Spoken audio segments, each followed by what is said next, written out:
Answer, my friend. Hello?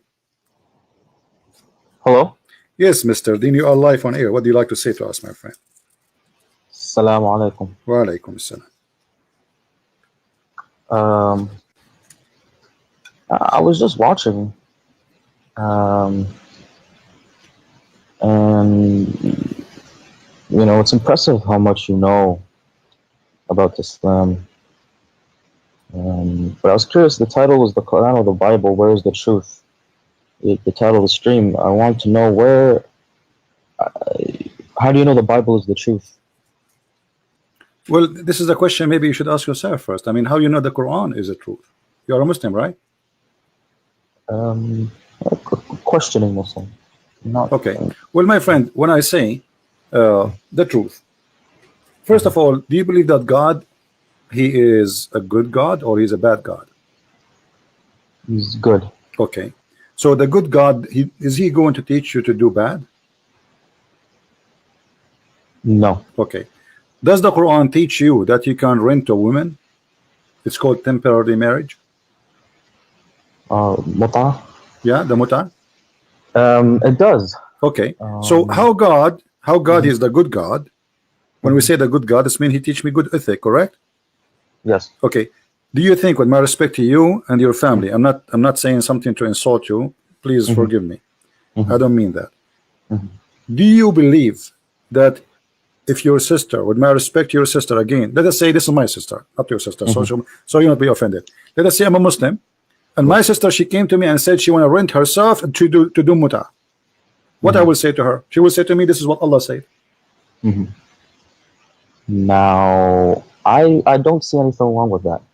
Why is that? If it's consensual, if they both agree, Yeah, and there's payment, and they agree on what's going to be paid, and they go and do it, I don't see anything wrong with it. Okay, but isn't it so? You don't have a problem if your sister came to you and says there's a guy, he offered me $10 to sleep with me for 2 hours. As long both of them they agree, it's fine for you, correct?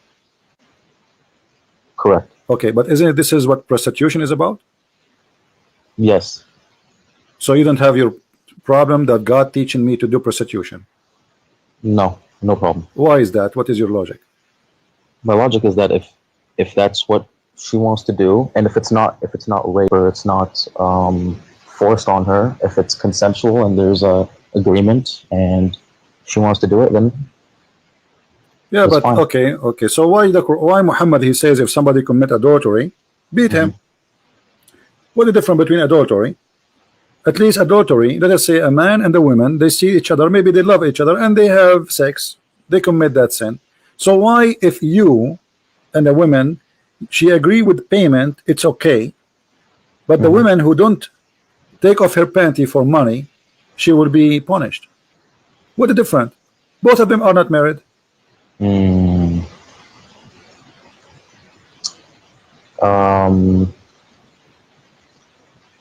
that's a good point. Okay. Let me I'm not going to choose for you bad points about Islam, but obviously this is not an ethical, because if we spread prostitution, then even married men, they will practice that. So why we get married? If I'm going to sleep around with women additional to my wife, any woman she offer herself, I go in the elevator, a woman she says take me for $5, I do it. Okay, so what kind of society we will have, right? You're right. Yeah. Okay, now if I am a person, what Allah is expecting from me and what I am expecting from Allah, can you help me in that? What Allah expect from you to do, and what you expect Allah to do it for you? Allah expects you to pray, you know, and to follow His orders. To pray to whom? And you pray to Allah. Okay, did the Prophet order you to pray for Muhammad? You're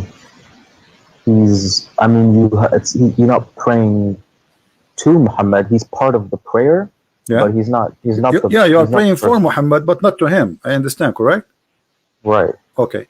So why you need to pray for Muhammad? Because he's the one who sent the message. Okay. But isn't it, do Muhammad need your prayer? Isn't, did Allah bless Muhammad already? Is Muhammad No, going to so heaven? no, you're not praying. I don't know what you mean for Muhammad or to Muhammad. I don't know what all this is. At the end of the day, it's praying to Allah. Okay, you speak Arabic, right? The not classical, the slang Arabic. Okay, I will read and you help me if I am, if you don't understand. إن الله وملائكته يصلون على النبي يا أيها الذين آمنوا صلوا عليه وسلموا تسليما.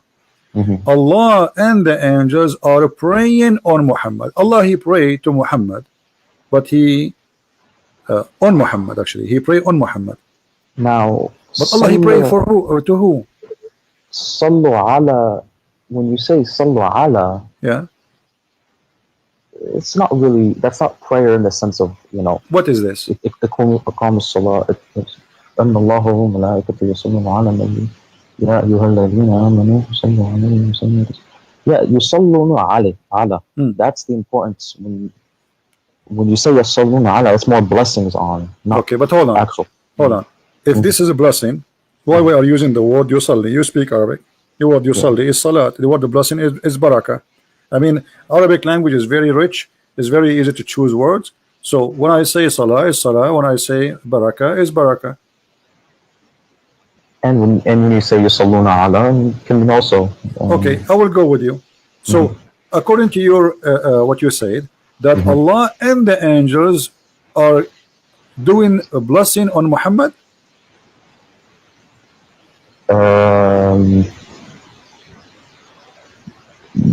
Yeah. Okay, I will go with you. So if Allah already blessed Muhammad, what the angels can do more? Where is the blessing coming from? Is the blessing coming from the angels, from me, from you, or from God?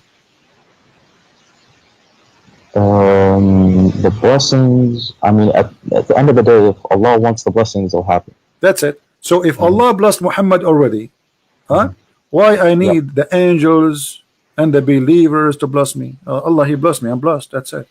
The rest, they are just numbers. They mean nothing. إن الله وملائكته يصلون على النبي. إن الله وملائكته يصلون. Maybe it's a message that the angels also.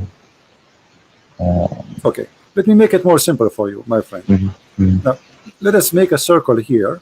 I will make a circle. And this is Muhammad in the middle. All right? We will put Muhammad in the middle. And now we have Allah. This is Muhammad here. Now Allah is sending a blessing. All right? So let us say here we will type the word Allah. We will make it letter A, actually A. This is Allah. All right. And this is the angel. We will make it A2. And this is the Muslims. We will use the letter M. Perfect. So who is left? The whole universe now is busy doing one thing. Muhammad became the center of the universe, and Allah, the God, supposedly, he have nothing to do except sending a blessing and stop, because in Arabic it says yusallun. It is a continuous verb. You agree? Yeah. Okay. Allah praying or blessing, as you say, and then the angels sending blessing too, as you said, and the Muslims sending blessing, as you said. The whole universe is busy just doing one thing, praying to that dot. So what Muhammad did, he reversed the God from him being the prophet for being the God. So now Allah is exist to do one thing. He is praying for Muhammad. Angels are exist for one thing, praying for Muhammad. Human mankind, they are exist for one thing, to pray for Muhammad. So who is this man Muhammad? Yeah, I see what you're saying.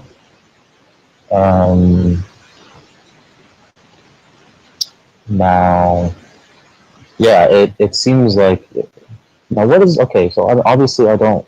There's some confusion. What do you know what the tafsir says for this, or My friend, doesn't matter. maybe It you can? says, as you said, Allah, He pray on the Prophet, and etc., and He sent his contribution for him, and he glorify him, etc. But this is very silly because it should be the opposite. It should be the Prophet and the angels and the believers praying to Allah, not Allah and the angels and the believers praying to Muhammad. Yeah, Okay, yeah, yeah, it makes sense. okay. Let us. I will show you one more thing, Okay. but it has a connection with this what we showed you now. Mhm. If you have a fight and you have two wives, Mhm. who's going to help you in the fight? How many people you need to take your side? If you have a fight with, and Let you us say have you are two married. wives, You are married to two women. Do you need an army? Do you need who's going to help you? I don't know. This is between you and your wives. This is something personal. You do not need anyone, right? Aren't you man enough? Correct. No, I'm not married. No. I'm not saying that. I'm saying, isn't it the man Oh, is enough to?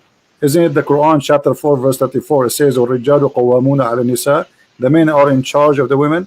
So yes. if a man have a fight with his wife, he is the one should deal with it, right? Not somebody else, correct? Yeah. But read with me this. Muhammad. Let us choose different translation just to make it more simple. Because this guy he add too much spice. Here we go. Muhammad he have a fight with two of his wives, Hafsa and Hafsa and Zainab, I think. So the Quran making a story about it, that if those two women they don't repent, Mhm. who is going to take the side of the Prophet? Because two of them they are against the Prophet. Look how many. If you don't turn into repentance to him who? Allah, Right. your heart are indeed inclined, which means you became a kafir.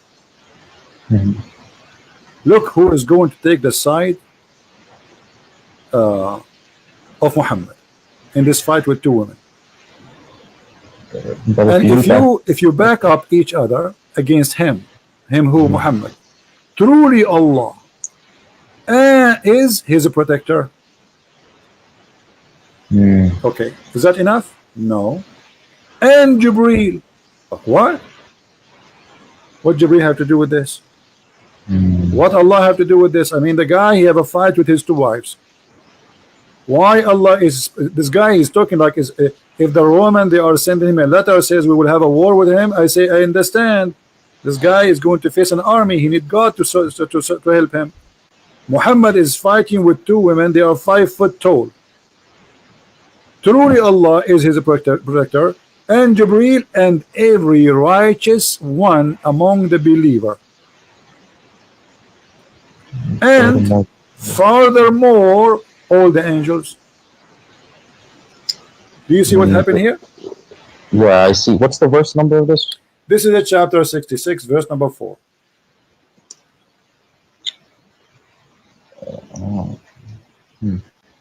Okay. Yeah, I see. So what happened here, my friend? Listen with me carefully. The same as what happened before. We have Muhammad. We will make another circle. And we have Muhammad in the middle. Muhammad now needs protection from two women. So who is involved with this fight? Muhammad, he got the following names. Jibreel.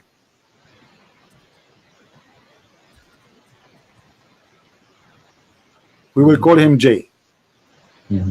And Allah, we will call him A.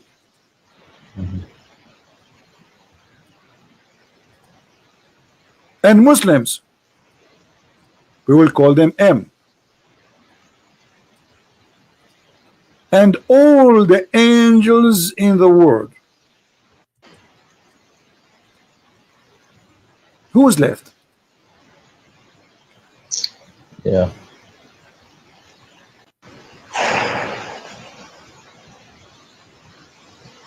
What is this? Yeah. This guy, he became the center of the universe. Look like this universe have nothing to do with except Muhammad and his two wives. God, who created the universe, he have nothing to do except supporting Muhammad in his fight with his two women.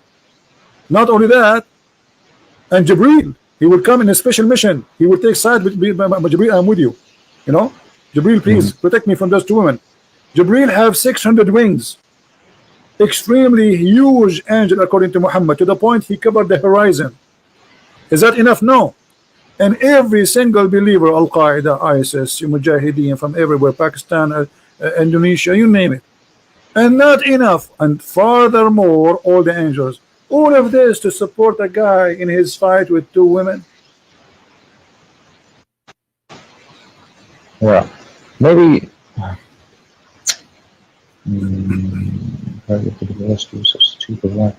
maybe he's Allah's trying to, he's sending a message. Our friend, the messages are no problem. He can say to them, obviously, you see, look, Muhammad, what he's doing. Muhammad is here taking advantage of God. Anytime he needs something, he used God's name to control them. He could not control them no more, so he told them Allah is against you. But look what he did by making it the way he did it. He make it too much exaggeration. It's obvious it is a lie. Because he can say, Allah said you have to repent, and that's it. Right? We do not need the rest. And if you go against him, Allah is his supporter, Jibreel is his supporter, the believer is his supporters, and the angels are going to be in his back. What is this about? Are we going to is that the end of the time? Is that a judgment day where two armies are huge, are going to destroy? It's two women. Yeah. So what's your point? I don't. So my friend, my point is that Muhammad, he is the center of Islam, and the rest is just character, like in the stage. You know, you put decoration. Well, he's obviously very important. No, not obviously is important. He is God. He is the God. Everything serve him. God, he serve him. Allah, he serve him. Jibreel serve him. The believer serve him. Everything exists is for him. But not everything in the Quran is benefits the Prophet. What do you mean? Did Muhammad, he make verses saying any Muslim woman, she can give herself to the Prophet so he can do boom boom with her? I don't. That's in the Quran or the Hadith? Yeah, this is in the Quran. Chapter 33, verse number 50. Any woman, she offer herself to the Prophet, and this is only a privilege to thee. Why Allah will make a special privilege for boom boom privilege? Muhammad already have 13 wives, thousands of sex slaves. Why he need to say that Allah said to me, it is lawful for you the following women? Look how many counting he is. I mean, this, you get dizzy. Oh Prophet, we made lawful for you the wives. Well, thank you for telling me. I'm sleeping with them since the last century. I mean, this is silly actually to say to me that. Imagine I'm sleeping with those women since the last century, and now you say to me, I made it lawful for you your wives, or they are already his wives. What are you talking about? Don't you think it's too late? And whom has paid their door, and who your right hand possess, which means the slaves you own. Anyone you slave you own, you can jump on her. And the prisoner of war, and whom Allah assigned to thee. It's Allah assigned to you. This is a sign of Allah to take off their panty. And the daughter of your uncle, and the daughter of the partner uncle, and the daughter of your auntie, and the daughter of and the daughter of the daughter, and any believing woman, she offer herself to the Prophet. And look what they say in Arabic, in English here. And any believing woman who dictate her soul. I thought people dictate their soul to God. Wait, where does it say? Which one for you? Where's the story? What? It says there in English. Oh, okay. Okay, now. Dedicates her soul to the Prophet. The Prophet wishes to God who is done for reading, not for the believers. It's a privilege only. This is always a privilege only to Muhammad. So do you see how he used God so he can make his own privilege, and most of them they are about sex and money?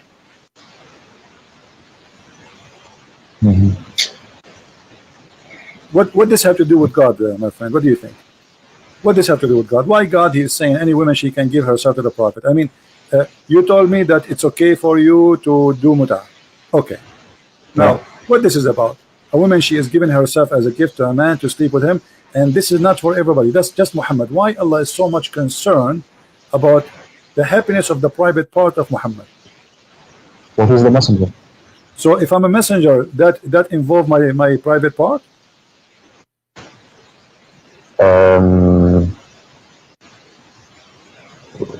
So now if I am a messenger, I just say I'm Muhammad now, and there's like a million women watching me. I say, hey women, send me a message. Who want to sleep with me? Who want to give herself to me? My name is Muhammad. Is that what you're saying? So because I'm a messenger, I can sleep with all those women? What does that mean? What does that have to do with God? Is Muhammad is a servant of God, or is he a servant? He's a private part. Servant of God. Okay, so what does have to do with him? Why Allah? Do you know what we say when you say Allah is God? What does that mean? Imagine all those galaxies. You know how huge, massive the universe is. So imagine we are not even a dust, and the God who created all of this, he is writing a verse about women taking off her panty to Muhammad. Don't you find that this is something very fishy? I do, yeah, but in the same way, I find it like if you talk about the Bible and you start talking about how God cares that we, mix fabrics, or we care like these little things, it's the same thing with all any of the books you're talking about. The Bible has some stuff like that. No. The Bible does not have a stuff like that. Let me explain to you what I'm talking about. Don't eat whatever. Don't eat. This is the law of surviving. This is not the law which is God gave to Moses. God gave Moses the 10 Commandments, and then Moses, he is the leader of his nation. So in order to survive, he gave them orders to follow. He's a king and he is a prophet in the same time. So don't get close to the camp if you want to do poo-poo. But this has nothing to do with God. This is about hygiene and how to preserve yourself. Because you do. I think I lost him. So when Moses he gave those command, it was to preserve his nation from being sick and ill and etc.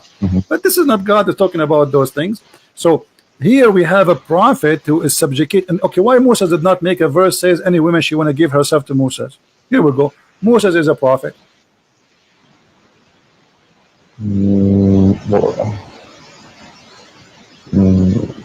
Why Isa did not do the same? Why Abraham did not make the same? Why any of them did not make the same as Muhammad? Why Muhammad is unique when it's come to sex and money?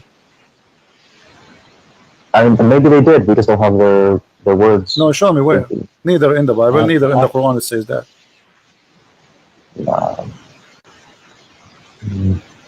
The only story in the Quran showing it's about David, and David in the Bible is condemned by God. David in the Bible accused David to be a criminal. His hand is full of blood. While in the Quran, the story is there is amazing. So why this man is subjugating God for his benefit?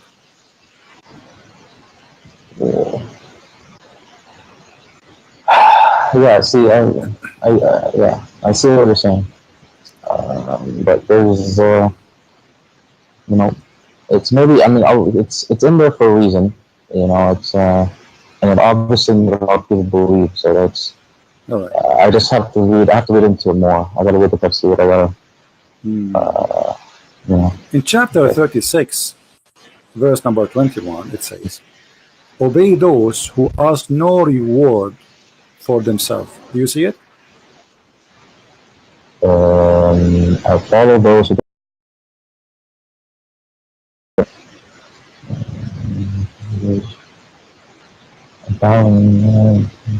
Yeah, I see it. Yeah. Okay, so we should not follow Muhammad then. Tons of verses in the Quran about money. Muhammad he take the best of the booty. Safiyul Maghnam. Muhammad he take the fifth of the booty. The best of the women. Muhammad he made himself above all mankind, any woman she can offer herself. Muhammad, he can marry a woman without even paying her, which means without even marriage. He just take her to bed. So the Quran itself contradicting the Quran. The Quran says, and by the way, those verses is about the disciple of Jesus. This is a chapter 36, verse number 21. 3 messengers were sent by Isa, supposedly the Messiah, and one of them is Paul, and the second is John, and the third is Peter. So those three, they said to those who they are speaking to them, obey those who ask no reward of you for themselves. So this is the guideline. If somebody is decent, he will not ask for a reward for his own benefit. Do you agree with this logic? This is a good ethic, right? Yeah. Okay, so why Muhammad is not following this ethic? Word. So what you mean? He never. What would he ask for money? My friend, the Quran says that the fifth of the booty is for Muhammad. Al khumsu lillahi wa rasulih. You never heard of that before? Oh no, yeah, I have. Okay, you haven't, or you have?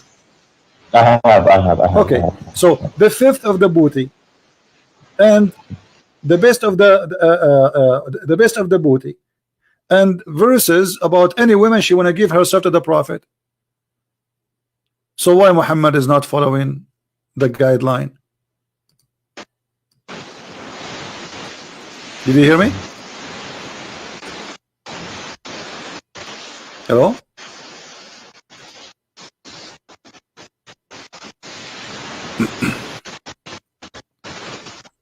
Hello?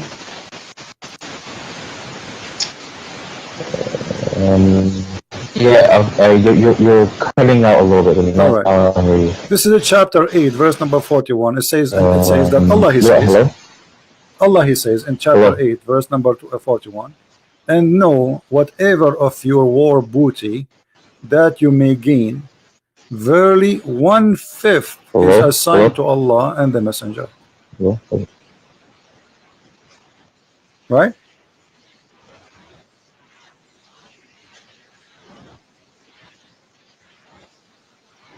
And this is a theft anyway. Yeah. So how we can make two verses work? One saying that follow, yeah, he have a bad connection. You can tell, maybe he's in the Middle East or something like that. So obey those who ask no reward for you. Right? And this is what even Paul, he was saying. Like, they accuse him of lying. He says, if my lies is to glorify God, what lie I am doing? Right? I'm not asking for any reward from myself. This is from the Bible, actually. Muhammad is copying it. If we go to the interpretation, we will find that this is about Paul and Peter and John. So ask not or follow not those who ask you for reward. But Muhammad did not follow this verse. Muhammad did the opposite. No, he's an Arab. He's not an Indian. How is an Arab Indian? You're funny.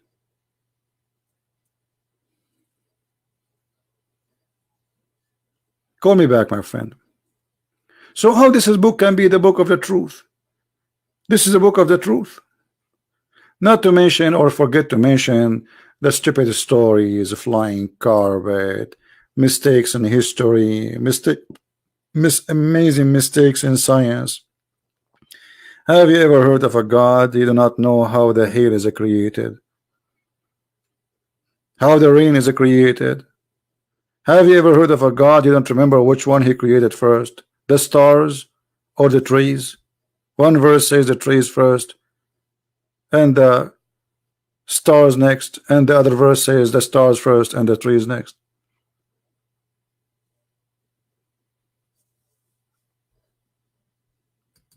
Yeah, I think this guy, he will leave Islam soon. Let us call him back.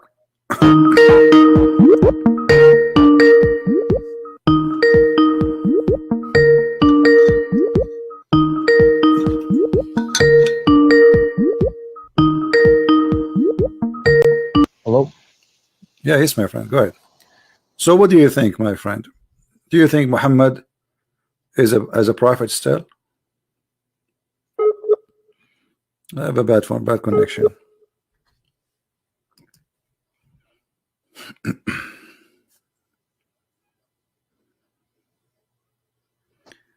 David, one more time you say that, I will go to block you. We are serious. We are not joking around now. Do you hear me, my friend? Mr. No, I don't. Dean? You have a bad connection.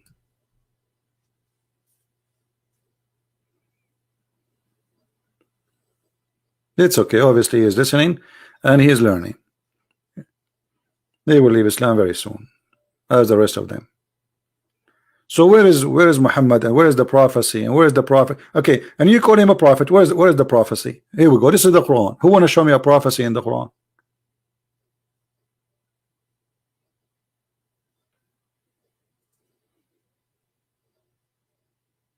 Who is a Muslim want to show me a prophecy in this book?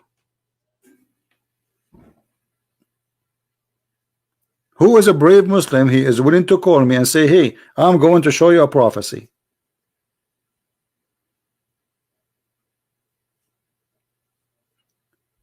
Do you remember the chapter? It's called the chapter of the Kafirun, which the Muslims always recite for us.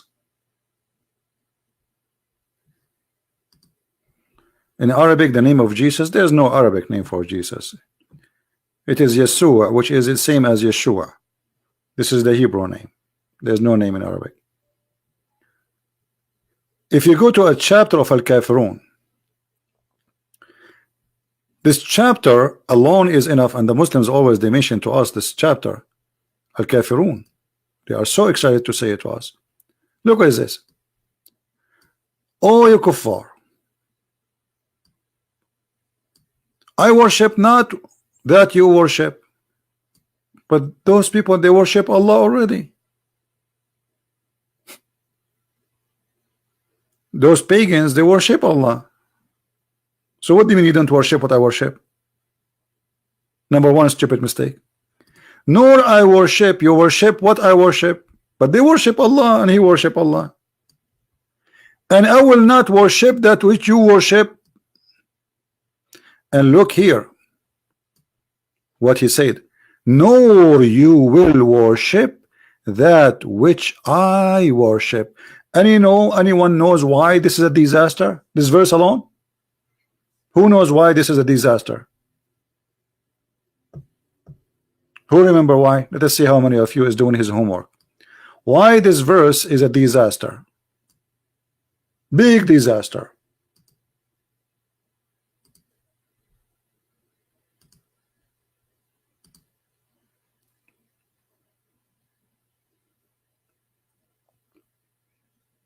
Because he said to the pagans, who he is one of them too, you will never worship his God. But all of them later they became Muslims.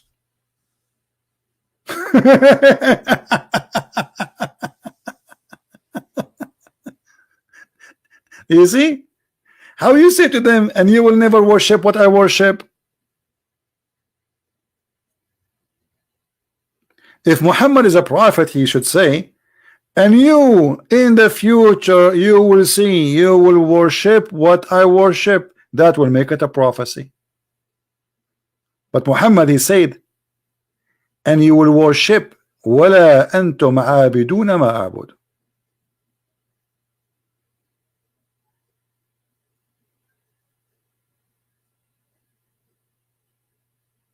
Muhammad, he got himself busted.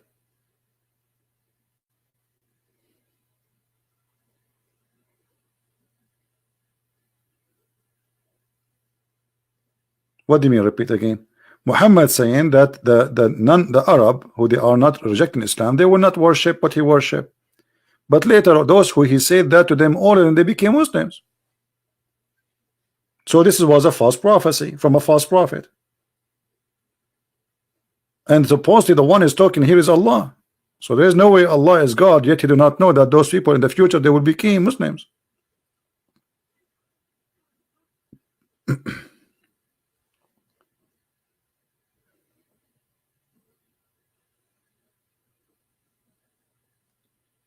Any Muslim?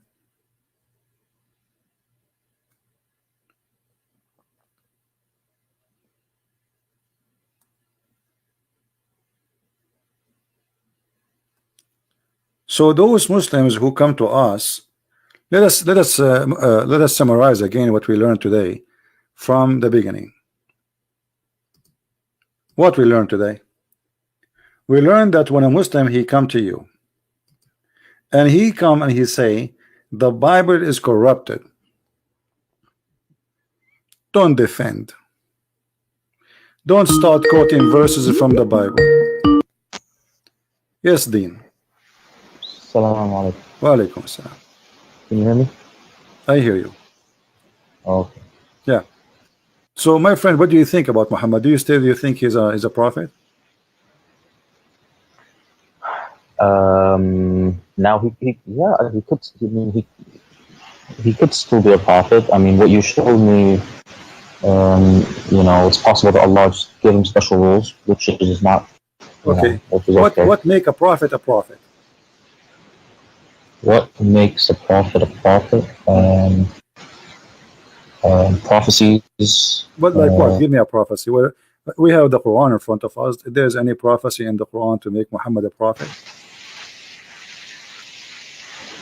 Do you see the verses we are showing on the screen? The Kafirun?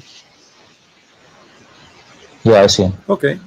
If you go and read the interpretation, you will see that those people who Muhammad he said that verse to them, all of them they became Muslims later. So this is a false prophecy. How he said to them, nor you will worship that which I worship, and later all of them became Muslims. Nor will you worship, nor will not worship that which you have been wont worship, nor will you worship that which. So he's saying you won't worship which I worship, and then maybe they come fake Muslims so they don't get killed. If I say to you, you will never become a Christian, and then after 2 months, and I claim to be a prophet, and then after 2 months you became a Christian, that's mean I'm a false prophet.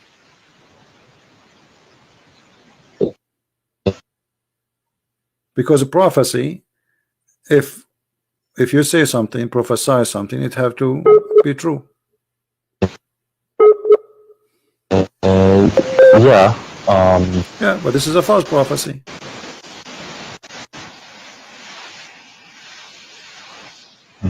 Well, who is he talking to here? No, will you worship that which I worship. People of Quraysh, is it right? The Arab, but all of them they became Muslims in his time, not after. In his time, during his lifetime.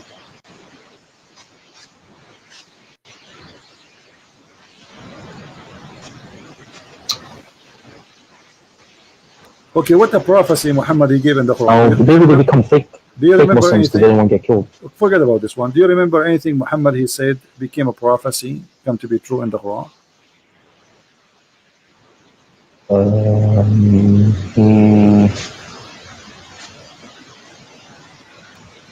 I will give you one.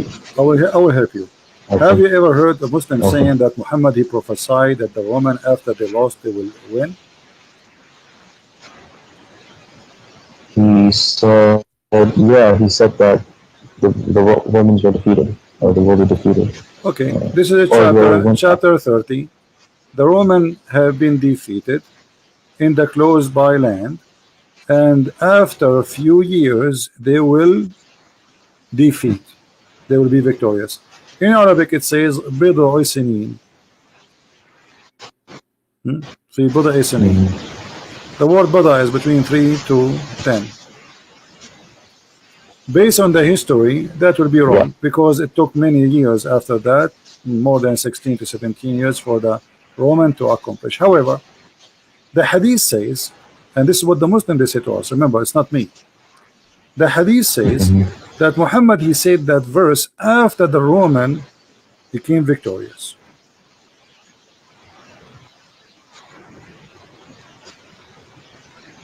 Oh. So how this can be a prophecy? No, this is not a prophecy. Okay. The Roman Empire has been defeated in the length of span. Yeah, no, this is. Give me a second, I will show you the hadith. The last thing. Because Muslims they keep talking about this verse, they say, brother, this is amazing how the prophet he knew that. First, the calculation is wrong. Secondly, even the hadith says that we have a problem here.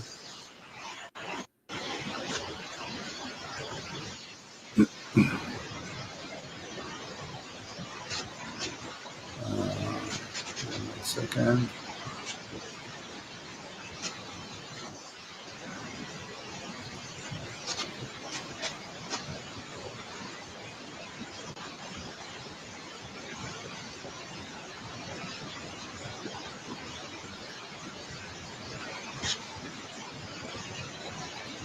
Are you talking from the Middle East? No, I'm in the US. Why you have a very bad connection? I don't know. All right. Let us see. I'm just trying to find you the hadith.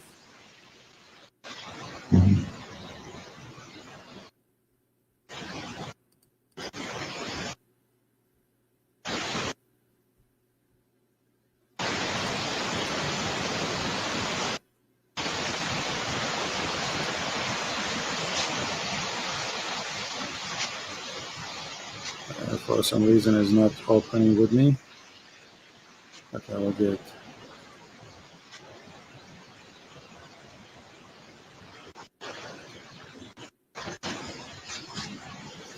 Just to show you how Muslims they say things, it doesn't make sense and it's not even honest when they say it. Or maybe some of them they say it without knowledge. You know, many Muslims they speak without knowledge. All right, here we go. We found it finally. Thank God. Sometimes you want something, it doesn't come. All right.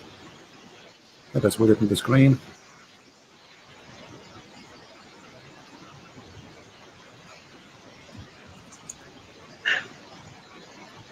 All right.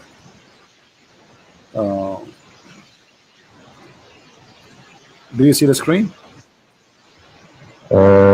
I see your books right now. All right. What about now?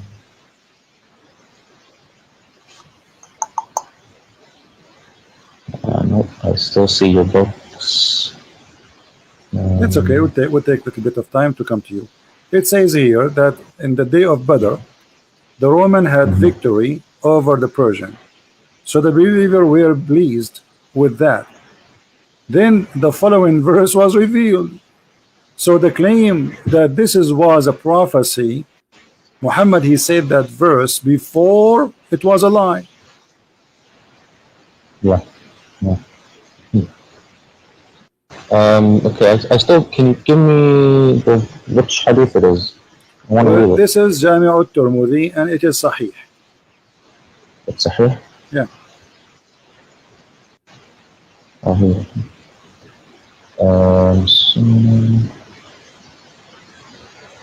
So the believers were pleased with them, the followers were ruled, the women have been defeated. On the day of Badr, women had a victory. Yeah, okay. I see. So the verse revealed after the Roman was defeated, not before. So what you know, I will tell you a prophecy. I'm a prophet now. Trump, he will win the election in 2016. Yeah, this is what Muhammad is saying. I mean, what is the prophecy here? The guys already, they are victorious. So where's the prophecy? Okay, well, where did he say that they will? It says the Romans have been defeated. Yeah, and after the defeat, they will be victorious.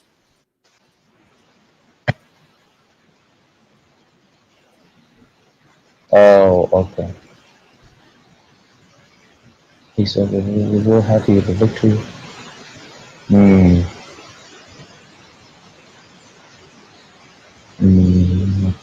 Yeah. But I don't really. This one I don't hear is like the big. Forget about this. Did you hear about the Muslim? They say that there is science in the Quran. Oh yeah. Okay, what can you give me? Do you remember anything?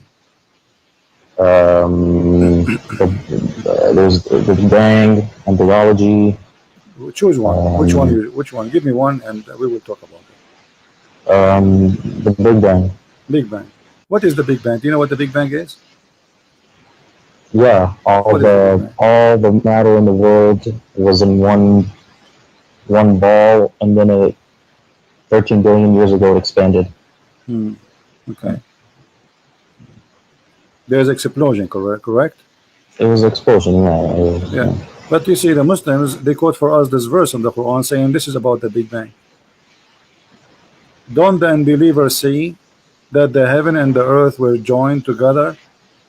Okay, does it say here, don't they see? You have to give me what's the verse? What's the verse number? Chapter 21, verse number 30.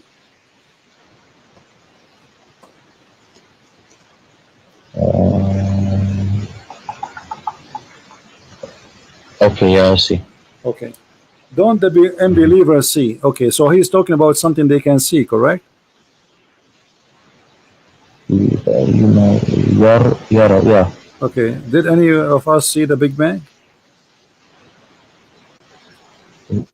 No, but Okay. yara. Alam yara. Didn't they see? Didn't they see? Correct? Didn't they see? أولم يرى الذين كفروا أن السماوات والأرض كانتا رتقا فتقناهما. So didn't you see? So Allah is speaking about something he can see, not something happened in the past. You know, I mean, something we can witness for it now. I mean, at least we can see how it is now. So what the Quran is speaking about, that the earth and the heaven, they used to be together, and Allah, he lift up the sky. I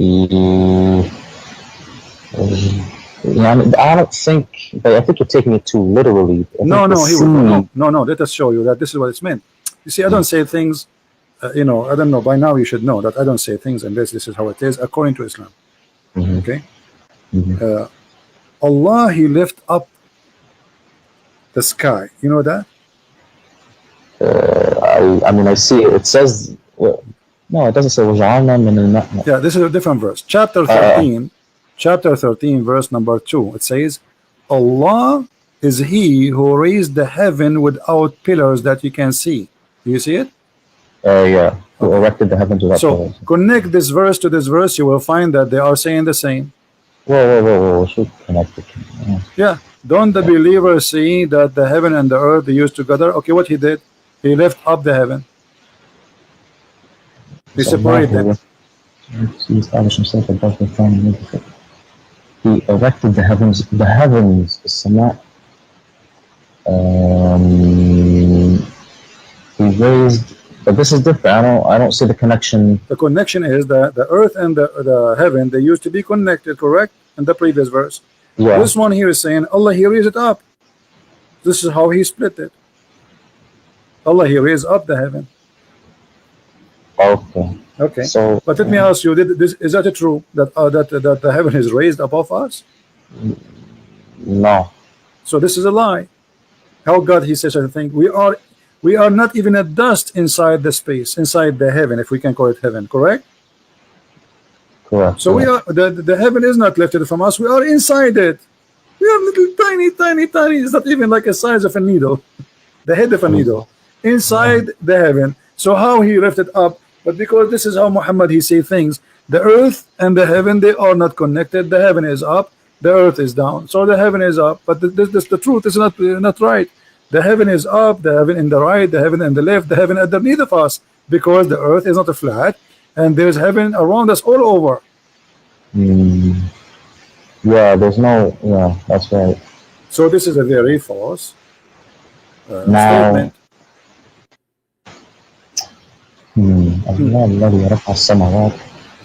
Yeah, so that's it's. I think you're taking this too literally. My friend, I am not the one. You see, you have to read the interpretation of the Muslims. Okay, look at this. Allah, he is the one الذي مد الأرض. مد. What the word مد mean? يعني مد, he spread it, to expand it. But this is mean it's flat, correct? In Arabic we say the madda is the carpet. Yeah. Okay. So he made the earth a carpet, and then he placed in the top of the earth mountains. Does it say that? Yeah. But wait, but is it true that mountains are something placed in the top of the earth, or the mountains are coming from the magma? Well, they come from the tectonic plates pushing against each other. Well, there's under two the- ways. Either it's a Yeah. volcano, Oh yeah. which yeah, is the magma, or it is the tectonic plates because of a pressure between them. This is correct. But which mean in both way, it's not. It's coming from inside the earth, not something we place in the top of the earth. Correct? Correct. Yeah. Okay. So the But Quran here is giving false prophecy. Muhammad No, prophesying how God he made the earth. He placed mountains firm in the top of the earth. I don't. But he's not saying. That's because it looks that way. I don't. It's not literally. No, my friend, this is literally. It's about how God he's speaking about mountains, how He created them. This is not. It's not up to you. And you can read the Muslim interpretation. This is not my interpretation. You can read Ibn Kathir. You can read Al-Qurtubi. Okay. You see, I will take advantage of one thing. That's because you know Arabic. You know the hail, right? Al-Barad. Oh hell yes. Yeah. Okay. How the hail is created? It's cold air.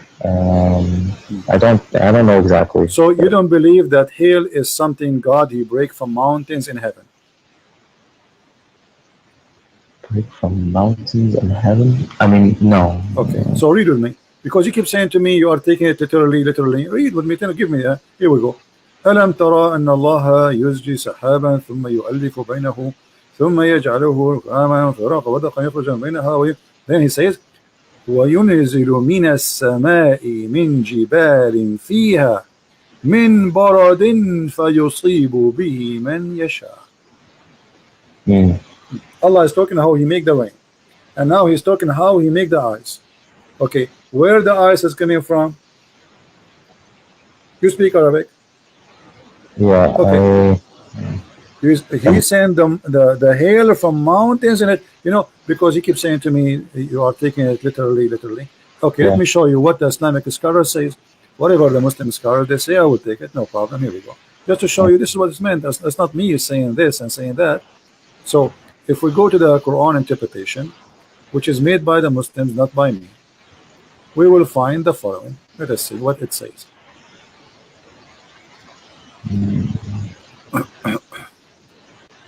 This is a chapter 24, verse number 43.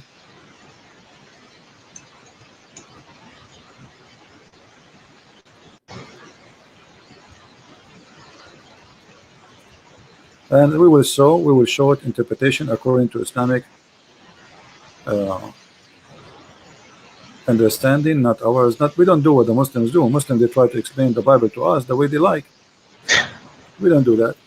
We show them what they themselves they see about those verses. Yeah. Okay, let us see verse number 43, and here. All right. You heard of Al-Jalalain, correct? Yeah. All right. Here we go. This is Al-Jalalain, and this is the official government website of the Kingdom of Jordan. Let us see what it says. And he sent down from the heaven out of the mountains min jibal, mean extra, that there is in the heaven. Does it say that? Yeah, it says that. Okay. Yeah. So Allah is sending hail from mountains in heaven. How God he do not know even how hail is made?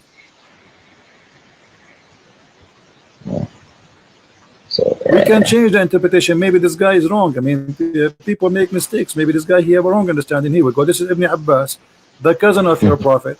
All right. It says, and then he says, and then he sent down hail from mountains in heaven. Yeah, that's not right. Okay, but this is God. Yeah. And God is saying to us how hail is made, how rain is made. How this can be true? If this is God talking and this is wrong, that means Allah cannot be God. Yeah.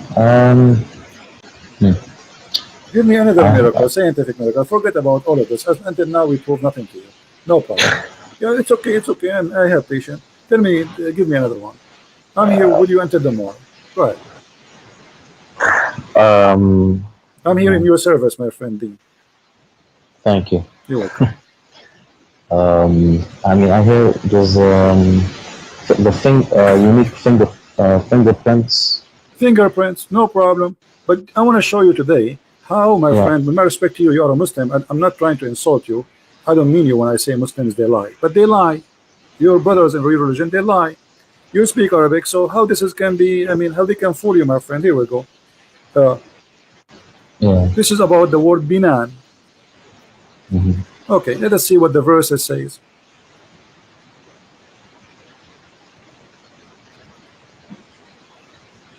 Chapter 75, verse number 4.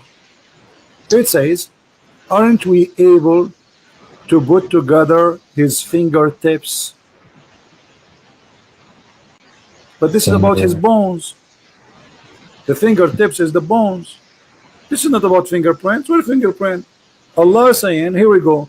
Does the man think we cannot assemble his bones?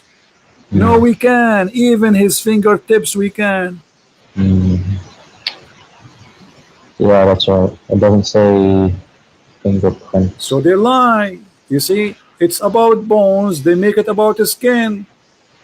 But they are assuming nobody will go and check, and nobody have a brain to you know, people, they take it like, you know, it's like a fast food, McDonald's, you know, take sandwich, give sandwich, brother. Prophet said, Allahu Akbar, Alhamdulillah, MashaAllah, Alhamdulillah, Takbir, Takbir. Yeah, this is the comedy we see. Nobody wanna use his brain for a second. Yeah, I'm looking through these translations. A lot of them, I'm trying to read the Arabic, and yeah, they keep adding stuff. My friend, the Arabic is so clear. أيحسب الإنسان أن لن نجمع عظامه بلى قادرين على أن نسوي بنانه. So he's talking about, do you think the human can, he think we cannot put his bones together? No, we can, even his bones, because the fingers, they are very small. Like, you know, maybe you can put the big bones together, but those are very small, the hands, you know. So this is what it says. And look how they fabricate just to make it look like as a science. So the verse is speaking about, and not only that, we can go to the interpretation. Let us go to the interpretation, because maybe Christian Prince, he get it wrong. Maybe you get it wrong too. You know, let us see if there's a fingerprint here. Chapter 75, verse number 4. I mean, those who make those claims, they are official liars. They are liars with certificate of PhD. They have no shame. Here we go. This is Tafsir Ibn Abbas. Is it about bones? Yeah, it seems like it. So why they lying? I don't know. See, I hear this stuff from just my parents and. Okay, my friend Deen, forget about this one, man. Maybe we can find something else. Give me one other one. Give me, hit me. I will stay with you until the coming year, and I guarantee you, every one you give me is going to be busted, and everybody, and including you, you will laugh with me at it. I'm laughing with you now. Yeah. I don't know. There's so much. The embryology. That's the best. That's wonderful. The embryo. What is that? Which verse do you know? There's many verses. Let me help you. Maybe you are talking about this one where it says backbone. Alaqa, the one about the Alaqa. Is that the one? Yeah, Okay, yeah. but this is a hilarious verse. Thank you for mentioning. Now, me and you now we will have heart attack from laughing. Read with me carefully. Yeah, read with me carefully. This is the Quran, and this is what the Muslim translation is, not my translation. It says, then we made the nutfa. What is a nutfa, Deen? The nutfa is the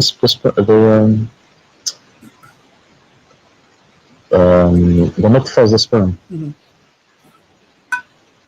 That's wonderful. We made the nutfa into a congealed blood, alaqa, a thick of a congealed blood. Okay, do you agree with that, Deen?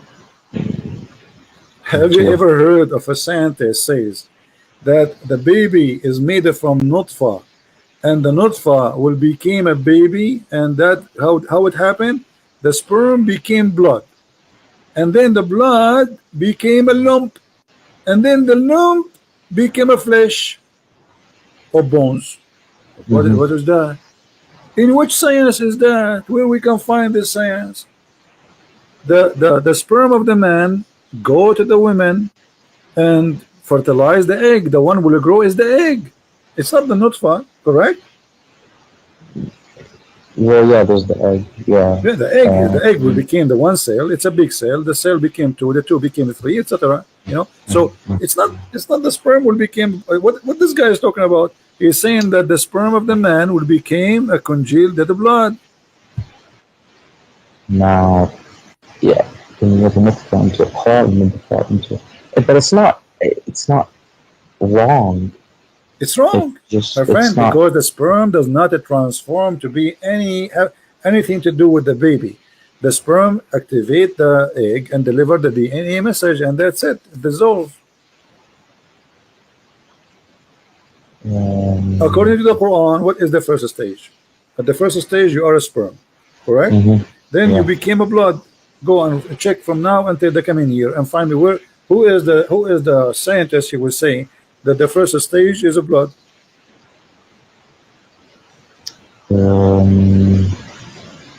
I mean, there is blood.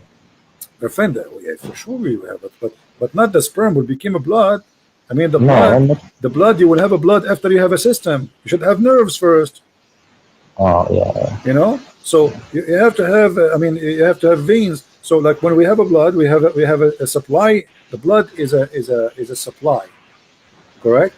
And that is something will provide us with food and oxygen, correct? Correct. Yeah. Okay, but here in this stage, there's no need for food. I mean, the food is provided in different way from the womb of the woman.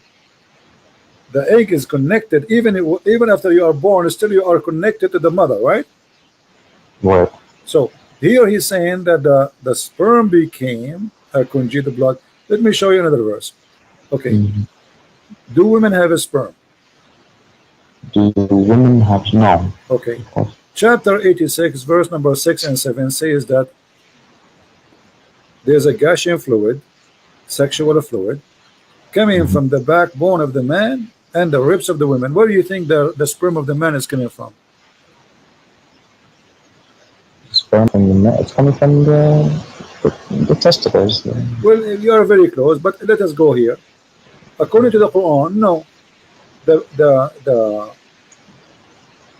The sperm of the man is coming from the backbone,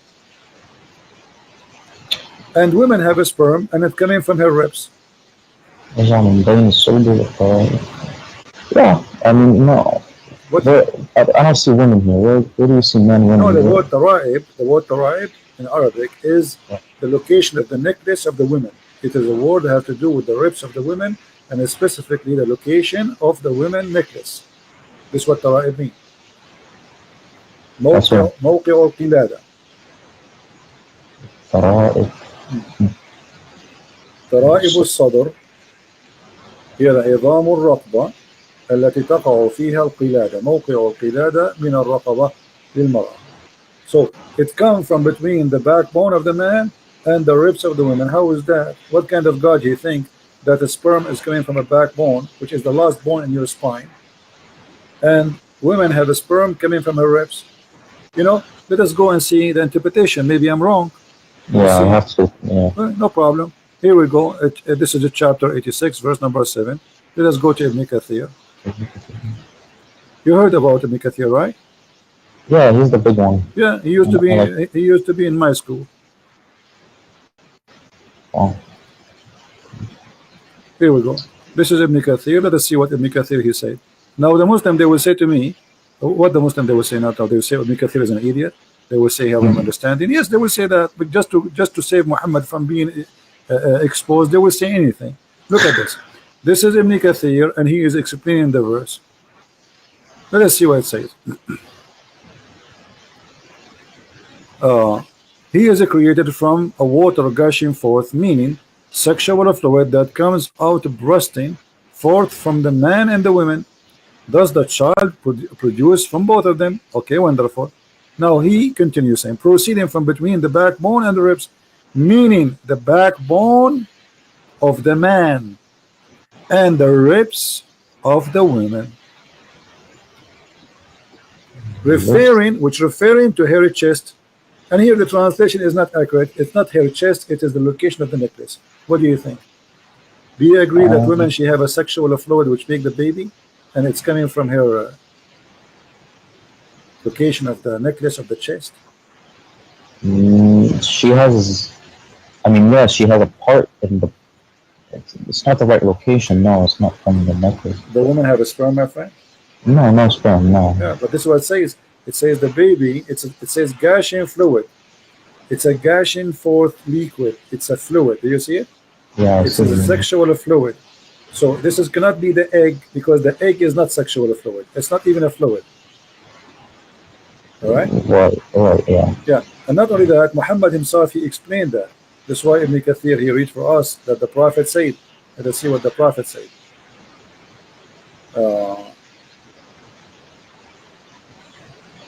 There's a hadith where Muhammad said,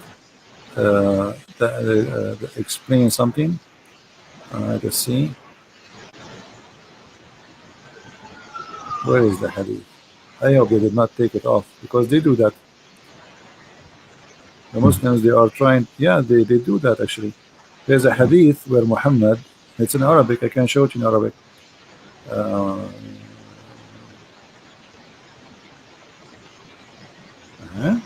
What happened to the hadith?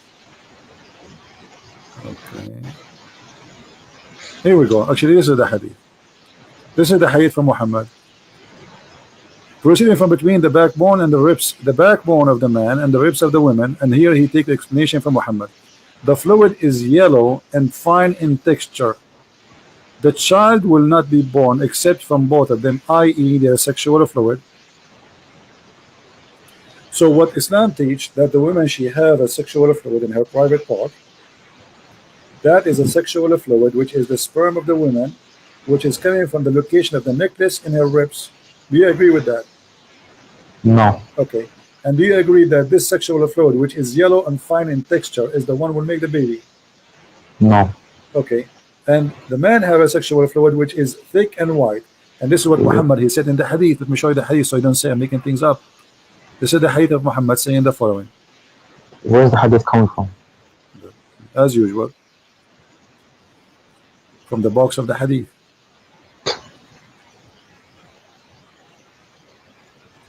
Here we go. This is your prophet explaining the same thing, and this is Sahih. I came to the prophet. Okay, no, this is not the one. Here we go. Let me show you the Sahih.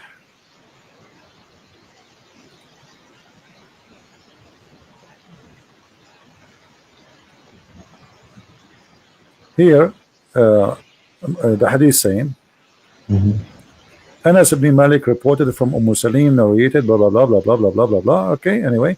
Then it says, in case that the woman sees that she must take a bath, she sees what? She sees a dream. She have this charge. When a man sees sexual dream, and the woman sees sexual dream, he says, upon this, she asked him, a woman, she said to him, what I will do if I see, you know, I have orgasm. He said, upon this, he says, the wife of the prophet, he says, does really this happen? Because the wife of the prophet, she never had orgasm. So she looked like Muhammad is not doing a good job in the bedroom. Otherwise, Muhammad, he says, yes, it does happen. Otherwise, how can a child resemble her? Man discharge, i.e. sperm, is a thick and white, and the discharge of the women is thin and yellow. Do you see it? So the one resembled comes from the one who you know, his orgasm comes first. In different hadith, the translation is more accurate. It says the one who comes first, he controlled the resemble the look of the baby. Here we go. This is the hadith, and this is Sahih. Read it. Yeah. The messenger of Allah said, the man water is thick and white, and the women water is thin and yellow. Which of them comes first? The child will resemble the parent. Yeah, that's that. I don't think that's not right. Is the hadith is Sahih? Yeah, sahih. This is very sahih. But I mean, yeah, I don't. Well, It's my not right. friend, Dr. Muhammad, he knew best. Come on. We have to admit, me and you. Dr. Muhammad, he now, this is why if I get married, because by the way, I look very ugly.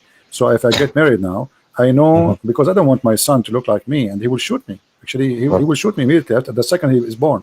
So he look at me like he might go back where he came from after he see me. So what? By the wisdom of the Prophet, Alhamdulillah, now I will never have orgasm first, because I want my son to look like his mother. You know, actually, he will not like his mother, because he can't be a son. Because Muhammad here, he mean too, not only resemble as a look, resemble as a gender. I can show you the other hadith. It says, so if the one who comes first, if the man come first, the baby will be a boy. If the women come first, the baby will be a girl. So according to the Majesty Dr. Muhammad, who is getting his knowledge from Allah, the women orgasm will decide, or the man orgasm will decide what the gender of the baby and how it will look like. But all of us, we knew that this is stupid. And look, Muhammad, he made it clear. He said the water of the man is thin, the water of the man white and thick, correct? Yeah. He called them both water. And then the water of the women is a thin and yellow. And which one of them come first, that water will decide how the baby look like and his gender. But all of us, we knew that the sexual fluid the woman she have in her private part, if she is having sex, this has nothing to do with the baby. Yeah, nothing. And I remember another hadith that says Allah actually chooses the gender and then whether they're disbeliever or believer in the womb. Exactly. So I have to look. Here Muhammad, he is getting himself busted. So you are helping me. I'm going to hire you as an assistant now. So because in that hadith it says that Allah, he sent an angel, right? And then he write the destiny. But look, Muhammad, in that hadith, you see, there's something I like about your prophet. He cannot keep his mouth shut. So look what he said. Do you know how long the sperm of the human being can live? A couple of days, maybe? 5 days. Look what Muhammad said, my friend. I mean, your prophet is amazing. Look at this. Your prophet, he said. He said, not me. Remember, don't curse me. When the drop of semen remain in the womb for 40 or 50 days. Look, your prophet is very honest. Like he is not sure, like 40, 50. I don't remember what Allah told me, 50 or 40, 40 or 50. 40 or 50. I mean, what kind of a prophet this prophet is? Where he got the number 40 and 50 from? And then, so you stay. And by the way, it doesn't say. Yeah, it says actually 40 or 50. And 40 or 50, you are the sperm. And then the angel come and he says, Lord, good or evil. The guy is a sperm. Now you are thinking of, so you are a sperm, and now Allah is deciding what you will be. All right. In different hadith, actually, Muhammad, he said the following, which is getting more funnier. Because you are 40 days as you see here, as a drop of semen, and then you became a clot of blood. Yeah. And then at the end, Allah will decide male or female. Do you see it? Last thing. You see it? I see. Male or female. So the last thing is the gender. According to science, actually, gender is decided right away by the sperm. The sperm, when it go inside inside the egg, fertilize, and that sperm decide the gender is not what he's saying. According to Muhammad, the last thing is the gender. Here you will see the same. You know. Look, all those hadith, they are saying the same. Read this one with me. This one is fantastic. This one we can make movie, me and you, about it. If you have money, we can, we can ask Sylvester Stallone to be the, we make him go back. We make a cartoon movie like he was a sperm, Sylvester Stallone, and now he go in a mission and he stay as a sperm in the womb of the enemy for 40 days. Look at this. Yeah. In the form of a semen for 40 days. Then became a clinging, it doesn't say, it says alaqa, a congealed blood. for the similar period. So you are now 40 days as a sperm, and then 40 days as a blood, and then 40 days as a loom of a flesh, and that's it. The total is 120 days. The baby is done.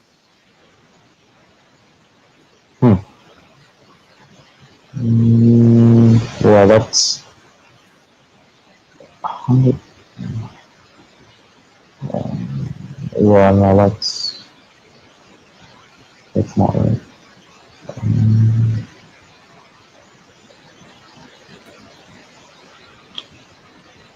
And this is reported by who? Both Al-Bukhari and Muslim.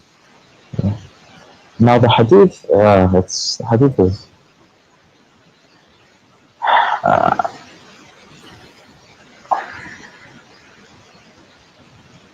yeah, I don't like the hadith too much. You know, The when Quran, you see, I showed you the hadith to confirm what it says in the Quran, remember, right? Yeah, I know, yeah. So because I wanted to say, because you said to me you are taking it literally, etc. So I'm I showing know. you, this is what the Muslims understand it, and this is what Muhammad himself, he said. Yeah, no, Forget about this. Give me another miracle. Forget about this. For that, nothing is working. Nothing is working. What I can do. Maybe you never know. Maybe this one coming one is going to work. Give me another one. Just last one. But the this last one. try to choose something that can hit me in the head, break my head to pieces. Last miracle. I mean,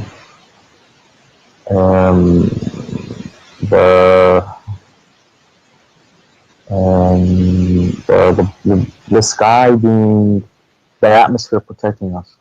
That's wonderful, my friend. The Quran says the atmosphere protecting us. From what I remember my parents telling me this. Yeah. My friend, you speak Arabic there. You should do better. The Quran says the opposite. The Quran says that Allah وَجَعَلْنَا السَّمَاءَ سَقْفًا مَحْفُوظًا. So what is protected is the sky, not the earth. From who? Let us see. And now you will die laughing with me. Don't die on me. Chapter 67, verse number 5. And indeed we have adorned the nearest heaven with lamps, and we have made such a lamp as missiles to drive away shaitan. You see it? So we guarded the sky. He guarded from what? From shaitan. So it's the opposite. It's not, because the atmosphere is something in the space trying to get in the earth, correct? Yeah. Okay, here is the opposite. Shaitan, he will try to go out of the heaven. Allah, he will shoot him. Now you might say to me, this is not clear for me. Can you confirm it? Let us confirm it in different verse.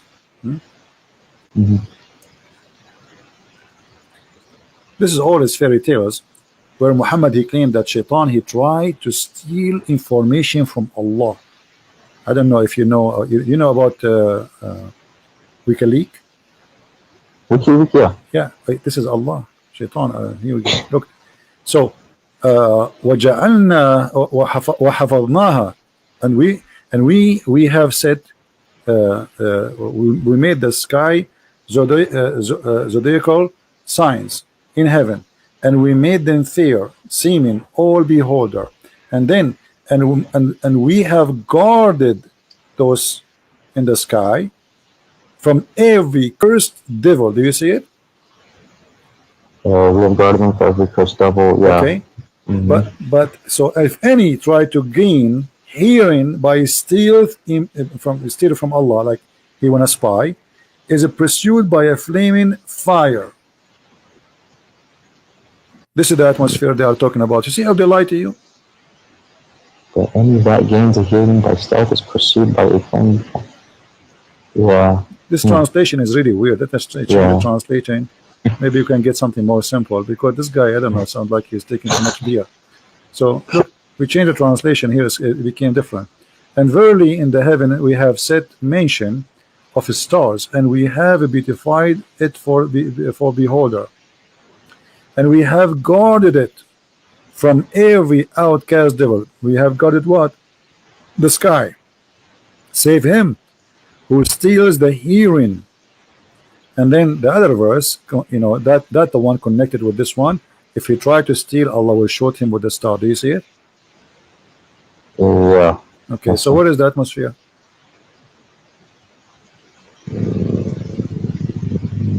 Yeah. And here there's a mistake. You see, the same verse here, they say that this is about the atmosphere, but the verse saying that the stars is located in the nearest heaven. That's mean if this No. is, but yeah, it says the lamps in the lowest heaven. Okay, I see. The Yeah. lamps missiles. And the shaitan, he live in the earth. So Allah, he showed shaitan by a star. Do you know how big the star? Yeah, there's no. This is all his fairy tales for kids. I mean, come on, you are smarter than this. You really believe in this? Shaitan, he will Yeah, steal no. information from Allah. He want to spy. Allah showed him by. So Muhammad trying to explain what was those things we see in the sky, especially he live in the desert, so he can see a lot of it every night. You know, they are living in the dark. There's no electricity. So anytime go outside, you will see the sky dark, black. You see nothing.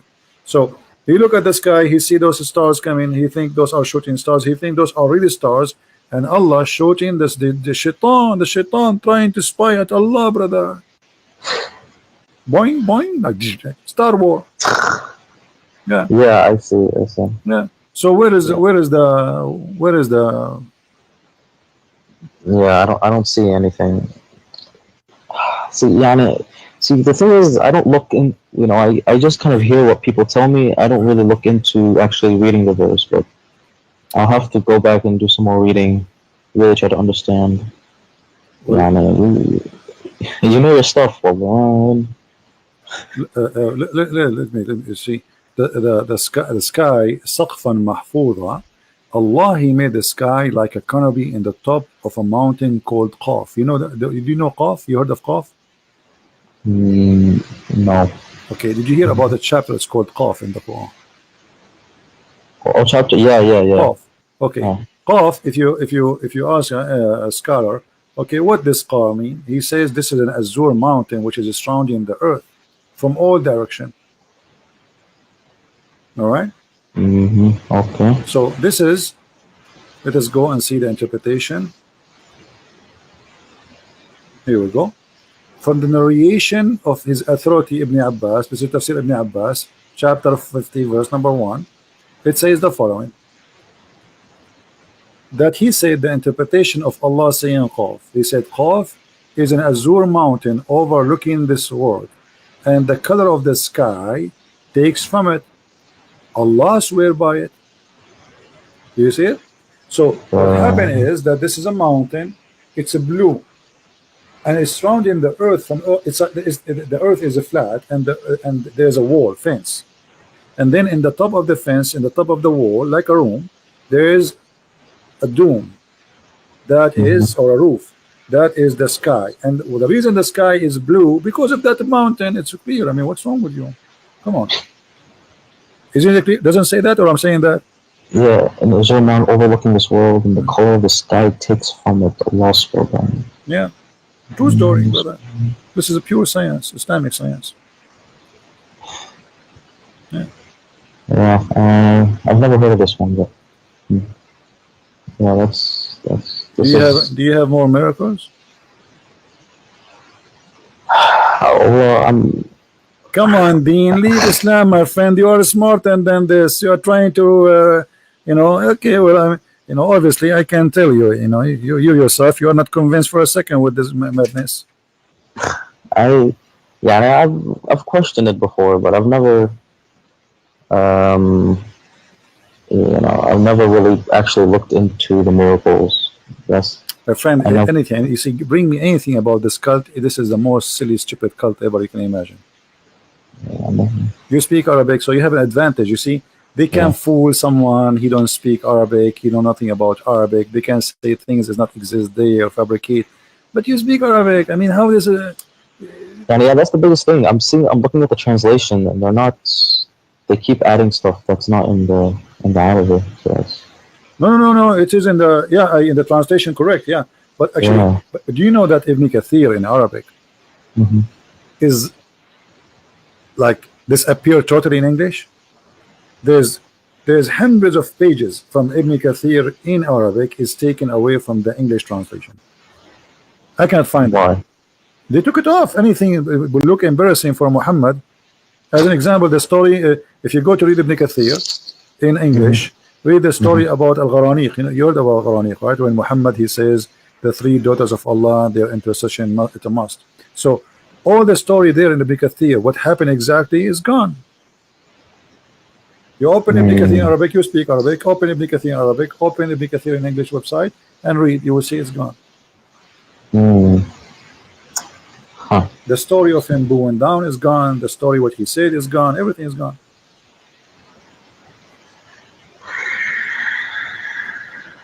Yeah. What else? What else they told you? Well, I'm out of miracles. I don't. You're out of I mean, miracles. even Guys, they say even the Quran. Our friend Deen, by the way, I welcome you to call me anytime. You are a nice person. But our friend Deen is out of animation. Okay. So when I originally called, so I see, you're doing a good job of proving that the Quran, the truth is not in the Quran. I see that, but now a lot of the stuff you can also, turn on to the Bible, and I don't know where the truth is in the Bible either. So that's where I'm. My friend, let us take it step by step. So, did you decide to leave Islam? No, I haven't. But you just said the truth is not in the Quran. You just said that. Well, and that's what you're. Okay, but do you agree? I mean, come on, be honest, Deen. After all what I showed you, is that the truth in your eyes? Be honest. Is what is written in the Quran, is that the truth? The sperm became a congealed blood. No, from what I've seen, it's what you showed me and what I've looked up, it's wrong. Yeah. Okay, so let us first come to a decision. Islam is yes or no, and then we can go to the Bible. But but the Bible, even it seems like it's going from one cult to another cult. So I don't know. You see, you can say whatever you want. You can say the Bible is wrong, no problem. And first we finish from Islam, and then if you want, you can go and see in the Bible, and we will see together if this is a cult or not. You see, the problem is when somebody try to speak about the Bible, you know what the Bible is first? It's a collection of 66 books. Yeah, but what it is? It's people. I say it's a bunch of legends. Okay, no. Let me tell you. The Bible is history, history of a man, stories of the man, stories, okay, and the words of God. Which mean there's parts where God is talking, and there's big part where he said, she said, this king he said, this prophet he told this person. So stories, all right. So if you want to judge God, you judge God by his teaching. Where's the that? rest, which mean, okay, Jesus said to me, do this. That is God. For me, Jesus is God. All right. Now, if there is a story about a king fighting with other king, this is history, and it's written there because this is the history of the Jews struggling with God, disobeying or obeying. So the Bible is very honest and writing history. As an example, when David disobeyed God, the Bible says David disobeyed God. As simple as that. So it is a history of sin, people committing sin against God, people commit sin against each other, people doing bad and good. That part is for us to learn about history. However, there's a part where God he speak. So when you want to judge, you judge what God said, not what I say. Let us say I was exist in the time of David. I enter upon David. I say, David, you are blah blah blah blah. Okay, and then the one who they are collecting the history, they wrote that in the Bible, because we as a Christian, we don't say the same as Muslim. The Muslim, they say the Quran, every letter there is written by God himself, correct? Right. No, for us we don't believe in that. For us we believe that the word of God is in the Bible, but in there too there's man history, which means this is a book written by the man about God and about the man. So there's a stories about the man, and there's a stories coming from God. Same things, God he gave orders. So God said is God said. Man said is man said. Okay. Now, how do you know it's coming from God? It says there. It says so because it says it's coming from God, that means it's coming from God. My friend, okay, yeah, The but Quran yeah, says no. You see, from God. but So what do you mean? you can prove easy what is can be from God, what is not. Just the same. We can use the same method we use here.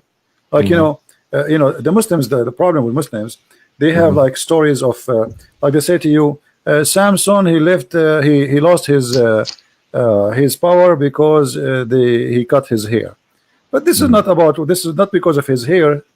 This is about it's about sin. The same as Adam, he lost his eternal life because he commits sin. So he have an absolutely amazing power to live forever. He's in heaven. That power is taken from him. So all the Bible is from the beginning to the end. Even the stories, which is, you can say literally, we can take them. Those stories are spiritual stories. Even the names of the Bible are spiritual names. As an example, when we say, you can go right now, you can do this, when you have time. Check the name of every name in the Bible. You will see they are not names. Not a single one of them is a name. It's a sentence. It's a statement. It's a spiritual statement. God is with us. God is all here in like Ishmael, Abraham. Abraham is Abraham, the one who crossed the river, the one who crossed from the other side. Moses or Moshe is the one who survived the drowning. So there's no names in the Bible. So the Bible is very, very deep book. So what some naive people try to do, they go and read 2 words and they think this is just we learn the Bible. The Bible is not just what you think. It is very extremely deep. If you go start from the book of Genesis, go right away, and then if you read even the books of the names of the sons of Noah, you will find that all the names of the sons of Noah are speaking about Jesus. Imagine even their names speaking about God will come down to the earth. There's 10 names, and those names all then they present the story of Christ. But when we read them, because we don't speak the language and you don't know what they mean, you think it's just a name. Yeah. So the Bible is different story. Quran is just somebody, when you've been in a school, maybe the teacher, she asks you to make something to put it like in the wall in the school, you know what I mean?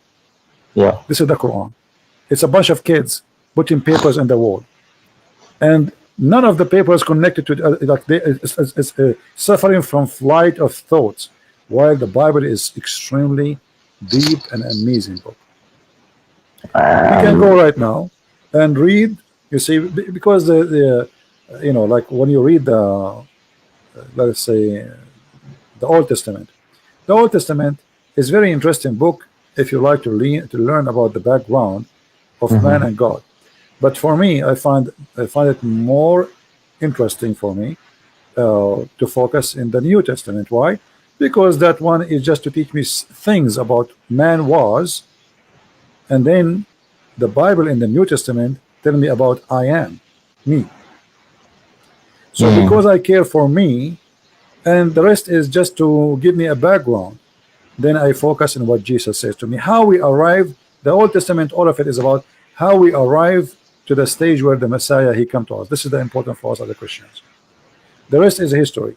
I don't really care if David, he have war. I don't care if, I don't care. This is history. It's gone. Those people are, they are dead, and God will judge them for what they did. So what I care for is Christ, he came to save me, and the rest is history.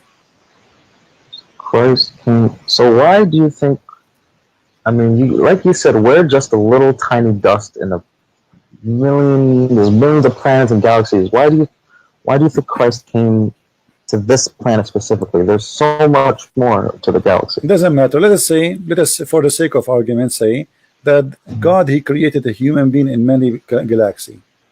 God, we believe God is love. Our God have different character from all other religions.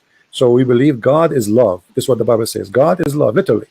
So because God is love, that means he created us because he loves us, not because he want to abuse us. And if you love somebody, aren't you willing to go and save that body?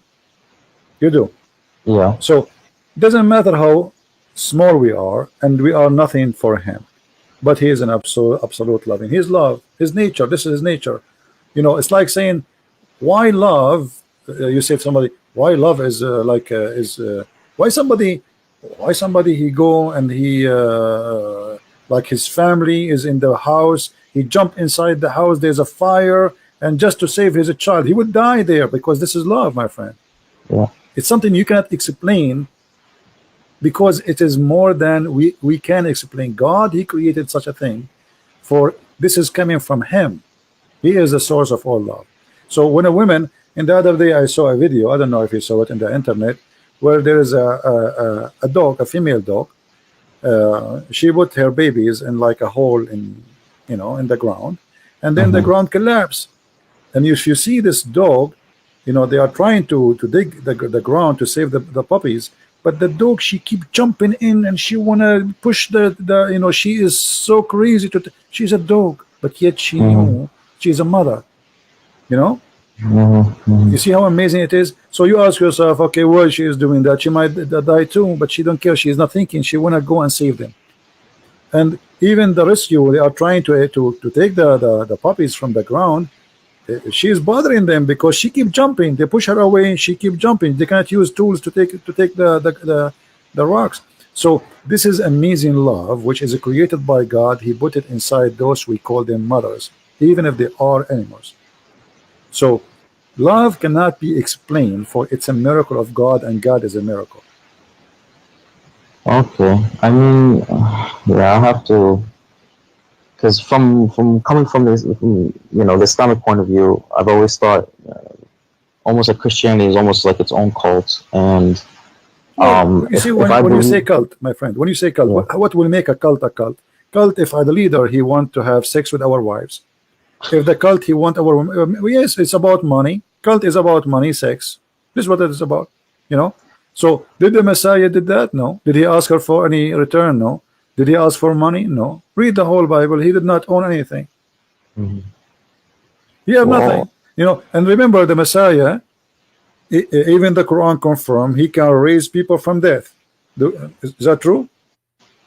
yeah, I mean, But imagine, my friend Deen, imagine I now today, I can raise people from death. Do you know how much power that can give me in this earth? How many kings will bow down under my feet to bring them back to life? a lot.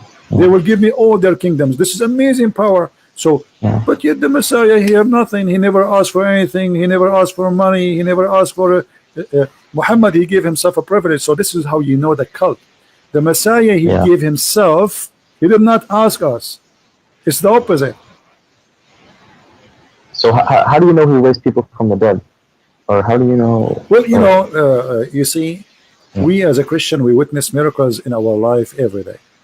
I know a lot. Which ones? Give me one example. You can go search right now and see life stories. You can ask people. You know, you want to believe, you don't believe, it's up to you. But God always, he don't leave himself without witnesses. There's tons of miracles. However, the Bible confirmed that Jesus did tons of miracles. Even Muhammad, who is a liar for me, as I believe, he confirmed that Jesus did miracles nobody can do, including even creating from the mud a bird. Which means even the enemies of Jesus, they could not deny who is Jesus. Even Satan, he could not deny who is Jesus. So the second you believe in Christ, you are a different person. And this is the biggest miracle. I know I met people who used to be terrorists, and they became amazing people, peaceful, beautiful people. I know people who they used to be criminals, just because they became a Christian, they became so peaceful, so amazing. So this is a living miracle of a human being, how God, he can change you. But in Islam, the opposite. You convert to Islam, second day you want to join Mujahideen and you want to kill people. Yeah, like a police officer just 2 weeks ago, he converted to Islam. A year ago, a year after, he take a knife, he attacked the police station. Allahu Akbar. I mean, you just convert to Islam, what happened? All his life was a policeman protecting the people. He converted to Islam, he wanted to do the opposite. So, you know, the Bible says, from their fruits you shall know them. So in order to know which one is cult, don't judge Christianity by me. I am no one. Who I am, I'm not Jesus. I'm no one. So if you want to judge Christianity to be cult or not, go and see the fruits of Jesus. Which are in the Bible. Which is in the Bible, no, which is in us. Because you see, if I am a person who follows Jesus, look what Jesus says to me. If I practice what Jesus said, Jesus said, never lie. Either you say yay, yay, or nay, nay, which means you don't even take an oath. So lies is gone. Jesus says, love your enemy, bless those who curse you. Huh? Okay. Imagine, Deen, if all the world practiced just one sentence of Jesus. Just this one sentence. Forget about the whole book. Love your enemy.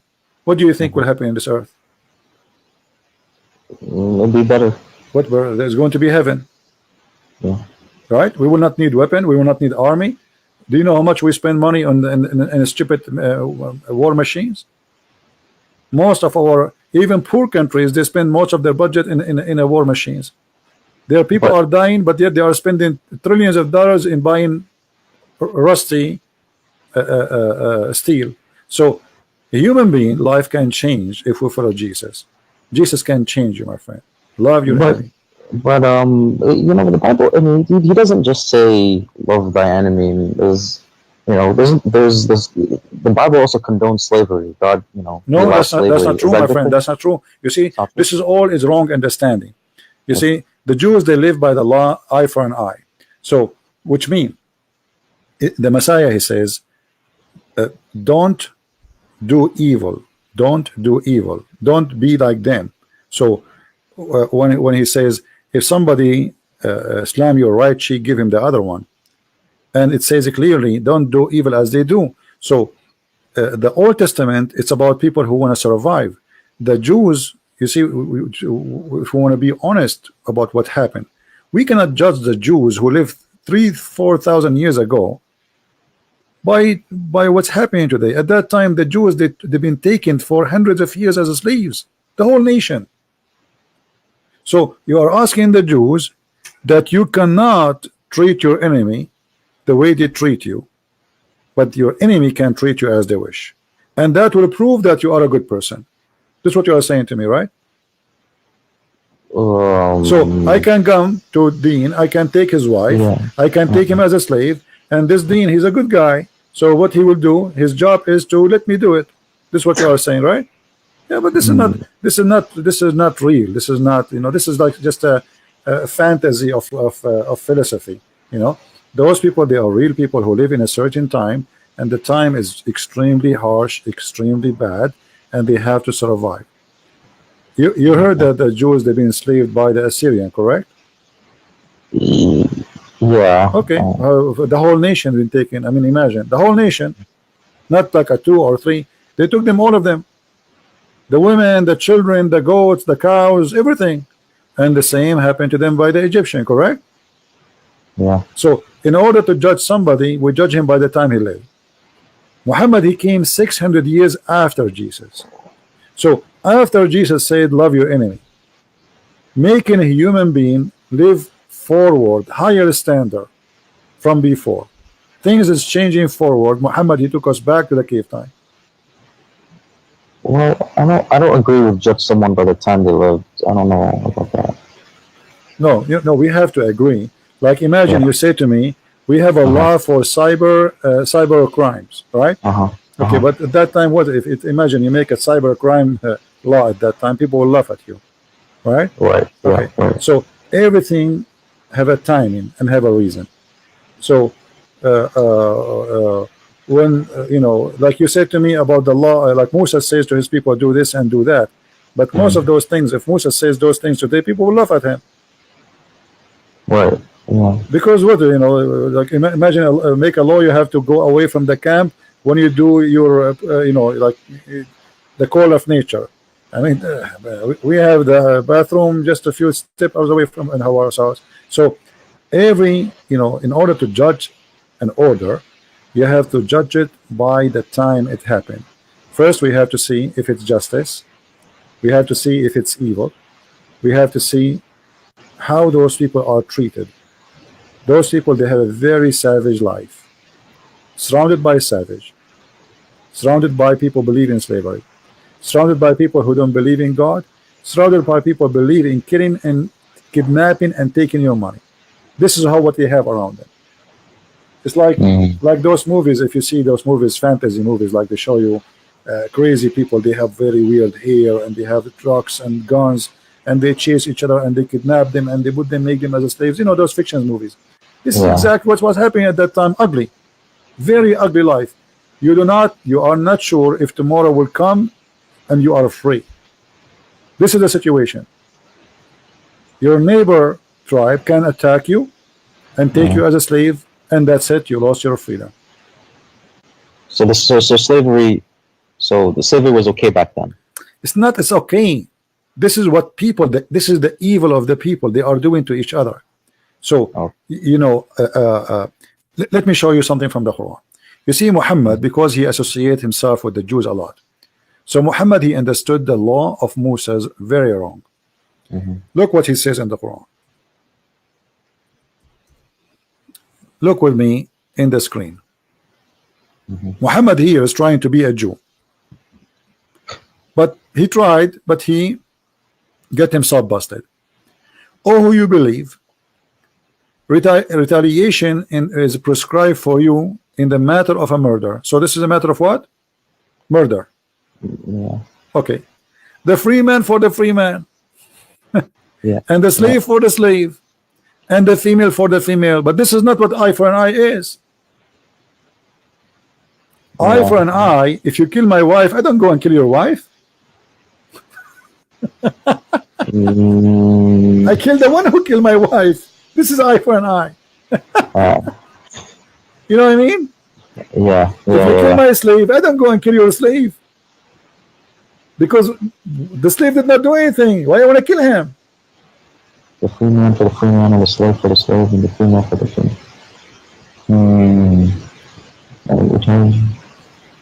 Yeah, that doesn't. Okay, so eye for an eye is about, let us say, public justice. You attack me, you take us, you enslave us. I'm going to attack you, and I will do to you what you did to me. All right. Muhammad, he took the law of Moses, but he practiced it in a very funny, stupid way. Because free man for the free man, that's mean that if a free man kill a free man, the free man will be killed. If a free man kill a slave would be killed. Slave for the slave. So a slave he die, a slave will be killed. If you go and read the interpretation, you will see clearly it says if a free man kill a slave, a free man will not be killed. And then he says female for the female, but this is stupid. What do you mean female? You should say the one who killed the female should be killed. Yeah. So later Muhammad, when he did this law, people, they start laughing at him. He abrogated this verse. If you ask Muslim, they will say to you, this is abrogated. Okay, why did Allah find himself funny and stupid? Yes, he found himself stupid and people laugh at him. Otherwise he will keep it. Ask yourself, I am a prophet, I make a verse, why after 2 weeks or 3 weeks I will abrogate it? Doesn't make sense. It's not like, you know, if this is a verse was given by Moses and Muhammad came 1,000 years after, I understand there's a huge different timing, as we said, because there's a law match with the timing. But this is the same prophet. After a few weeks he changed his mind because people, they start laughing at him. For this is not a justice. Yeah. So if you want to understand what people they practice during their lifetime, you have to put yourself in their shoes. Muhammad, he did nothing and he have no God. This guy, he is a stealing law of somebody, and because he didn't understand their law, his law became funny. This is not what Musa said. You know what I mean? So So when you see in the Old Testament war, well, those people, everybody his hand on them, everybody want to kill them, everybody want to fight them. So they are living in the time where everybody attacking everybody want to take them slaves. So either you die or they die. As simple as that. This is the balance. Yeah. You know, the Roman and the Persian before Christianity, they were killing each other for how many years? More than 300 years. Non-stop. Yeah. Okay, what is the reason? I mean, did the Roman have enough land? No, they never have enough land. They want to take more and more, and the same as the Persian. And then Muhammad, he did the same, and his followers. So all of this is about evil and power and money, and slavery is a source of money. Yeah, I guess. Yeah. So what I'm trying to say to you, in order to judge somebody, live in his time. So to judge Muhammad, So live in you his can't time, judge no him. problem. You know, no You problem. can't judge him on the 9-year-old No, having I sex cannot. with a 6. You I can't have to judge him because yeah, you I didn't have to live judge with it. him. I have to judge him by his time. As an example, the Christian, they never attack Muhammad, so why he attacked him? No problem. I mean, okay, if somebody attack you, okay, protect yourself. You have the right to defend yourself. But the Christian, actually, even the Muslim, they say the Christians, they gave him refugee in Ethiopia, which means if not the Christians, he will be dead. Mm, Is yeah. that how you return? The Jews, Muhammad, he ran away from Quraysh. He went to Yathrib. Yathrib, this is the city of the Jews. They welcome you in their city. Why you kill them later? Yeah. Yeah. So here we don't we see a person, you know, like, I mean, if you have a dog, you feed him, you give him a bone, he will never bite you. Yeah. Mm. Mm. So if you want to Yeah. compare, if you want to see, okay, well, at that time, life is evil, life is ugly, life is disgusting. But Muhammad, he was just following the same life. He did not make it better, he make it more ugly. Actually, he made it legally in the name of God. Yeah, that's true. Yeah. Like But when he says go and attack the Christians and the Jews and force them to pay jizya. Okay, what is the purpose of this? Do you know what was the purpose? so they don't die. No, I mean, why he did decide to attack the Christians? What happened? Oh, he just um I don't know. He just wanted to be a warlord, so he wanted to. No, actually, there's more than this. You Oh, see, we have to go. This is why I advise you, Dean, when you read anything, to go deeper than what its appearance, and try to get the story. You see, if you go to the verse before it, chapter 9, verse 28, it says, "Oh, who you believe, the idolaters only are unclean, najis, filthy, filthy." You know what najis mean, right? So let them not to come near the holy city. Okay. And so now there's no business because nobody can enter Mecca and people will die. Where is the business? Look what we said. Look at this. So if you fear poverty from losing of their merchandise, this is the translation of the Muslims. Allah shall preserve you of His bounty. How? The verse after it: fight against the Christian and the Jews and force them to pay jizya. Do you see it? yes. So it was a clear theft. It was. He made an order and now he cannot take it back. He said that those are clean, don't let them come here. And people, they start complaining, how we will live? Who's going to go and visit the Kaaba and spend money here? The Kaaba is a big business. It's a pagan business. So Muhammad, he have to come with a solution. Attack the Christians, force them to pay jizya. And look here at the hypocrite Muhammad. Christians, they worship Jesus as God, correct? Okay. Muhammad is willing to let you worship Jesus if you pay him money. I mean, isn't it obvious? You see, the Jews, they fought people who don't believe. Right? They fought with people who don't believe. So they did not say to them, if you pay us, it's okay for us. This guy, you can bribe his God. Just give him money. Okay, worship whatever you want. You want to worship Jesus? Worship Jesus. You want to worship Obama? Worship Obama. You want to make a Trump as God? No problem. Give us money. This is what Muhammad is saying. Maybe he's just tolerant. He's being nice. No, this is about money, right, my friend? It's in front of you. If you fear poverty, Allah will give you a solution. Don't worry. What's the solution? Attack the Christians. Attack the Christians until they pay you, not until they convert to Islam. Actually, during the time of the Caliphate, there's some Christian villages in Egypt. They send letters to the Caliphate through the Muslims, saying that those villages, they want to convert to Islam because they don't have money to pay jizya. The Caliphate refused. He said, if we make everybody convert, who is going to pay us? Yeah. You know. Yeah. Okay, Christian friends. Thank you for this. This was good. Yeah. So, but did you decide to leave Islam at least? It's I didn't completely decide, but it's almost there. almost there. Okay, Yeah, you're fun, my friend. okay. All right. Thank Are you shy to say I'm out of Islam? Is that the reason? Are you like? Do you fear No, people? Do you fear anyone? and of course, yeah. It feels weird, but if I completely leave Islam, it makes me doubt if there's even a God in the first place. Which My is, friend, it's better to doubt a God from worshiping a false God. No problem. Who said that it's wrong to doubt that is a God or not? Actually, a great believer is the one first he question if God exists or not, and then you come to a conclusion, and that conclusion will lead you to enter decision, and then the decision will become after thinking, not being blind. You know what I mean? So nothing wrong. Me myself, who said that I'm born as a believer? That's silly and that's stupid. You know, all of us we question, all of us we wonder, like maybe Christianity is false, maybe Jesus is just a normal person, maybe. I ask myself all those questions. So nothing wrong with saying I am out of this, and being an atheist for a second is better than being a slave of God, which is false God, for all your life. I agree. Yeah, I agree. You know, at least free yourself, and then you are a free thinker. Think, be free. You know, it's like how I can see. I mean, what is out this box if I don't jump out of it? Then I have a question for you. Then how did you come to realize that God existed? Well, there is many ways.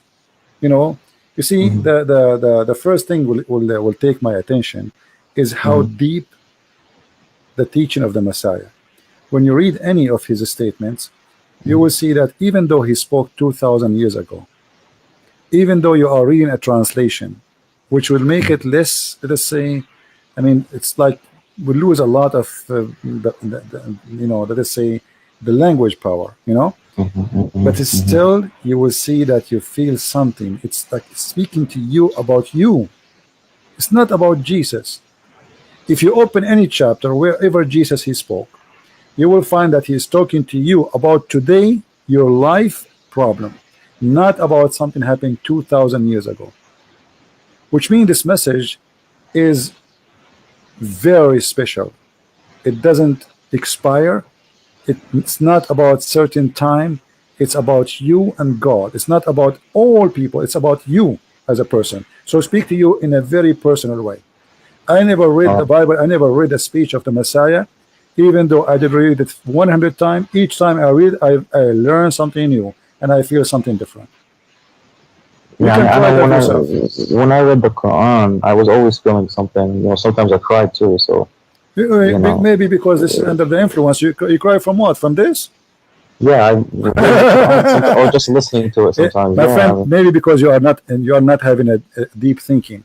Like Arabic, right? Read with me carefully. Yeah. Okay. Yeah. You said you cry. I want to make you cry now. Read this. Okay. You see, I did not change the verse. Here we go in front of us. It says, اتخذوا أحبارهم ورهبانهم أربابا من دون الله والمسيح. Disaster.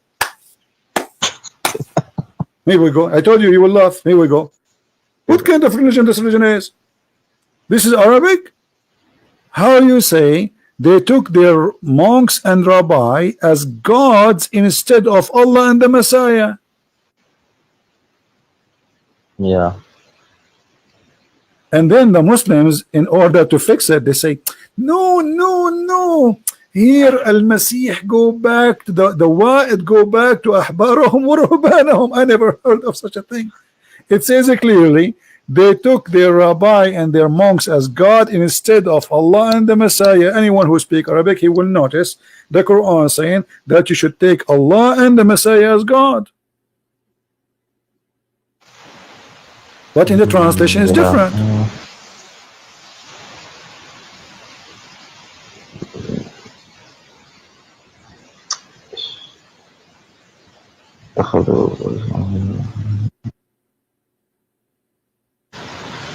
Yeah, I don't know. I have to look into that. But this is what it says in Arabic, correct? I'm not making things up. Yeah, no, yeah. Okay, so in the translation, they fabricated, they changed everything, and they tried to say, oh no, here Al-Masih he is saying they took their rabbi and their monks and the Messiah instead of Allah, but it doesn't say that. Arabic is so clear, Yeah. you know. And what the verse is saying, that the Messiah and Allah is one God. Okay. All right. So when you say to me you used to read the Quran and cry, I think you were maybe cutting some onion, my friend. Not even me reading it, just listening to it. You know, they say the poetry. Let me tell it's you, like you see, singing, this is the influence of a nice voice, singing something. If you bring the same guy, he's saying, do you know the story of this guy, what his name, the sheikh who made the chapter, it's called the chapter of At-Tufaha? No. Yeah, there's a very famous scholar, Muslim sheikh, Saudi. So they have a conference. Let me see, maybe I can find it for you on YouTube. Hold on. So, you know, they want to show them how powerful the Quran is. So he said, who is here volunteer to come to the stage? And, you know, a French guy, he came, he don't speak Arabic. So they said to him, the sheikh now is going to recite to you two things. And he will sing them in the same way. You tell us which one touch your heart. You know? And the sheikh, I will find you that. The sheikh, he recite two chapters. One of them he fabricated. It's about the apple. All right, and the other one is the Quran.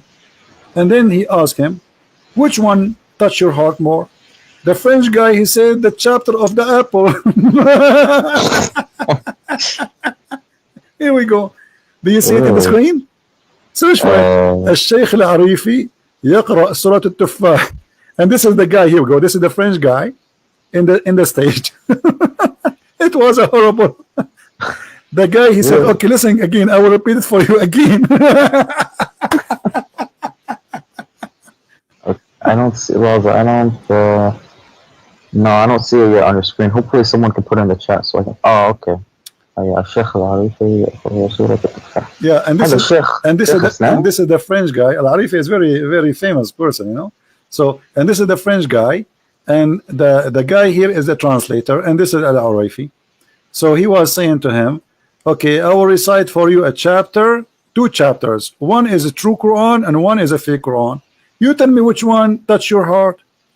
Al-Arifi, he really did a good job. He sang a chapter which is fabricated. It's called At-Tufah. Hasn't singing about At-Tufah, however, made it exactly look like Quran. Sound like the Quran. So the guy, that's haram. That's you can't. Well, he want to show them, my friend. He want to show them how he will make him cry. Even the guy, he do not know which one is Quran. The Quran will touch your heart right away. The guy, he chose the apple chapter. And this is very embarrassing and very stupid of them. You know, in the beginning, I thought maybe they get this guy, maybe like, you know, he's one of them. You know what I mean? Like, okay, he will go on the stage and he will say, I chose this one. But look like it was honest. Honest cry, but it was honest, and this is why they will never do it again. Here we go. This is the link. I will post it here. I wish I can play it because people will die laughing from the singing. And the guy, if you hear his singing, he make it look like Quran, really. You know, I mean, the guy, he really did a very good job. So anyone who don't understand the Quran, if you sing anything sound like Quran, and this guy, because he's a sheikh, he knew exactly how to make any sentence sound like the Quran by singing it. You know what? I'm going to give you the link so you can watch it and you can love it.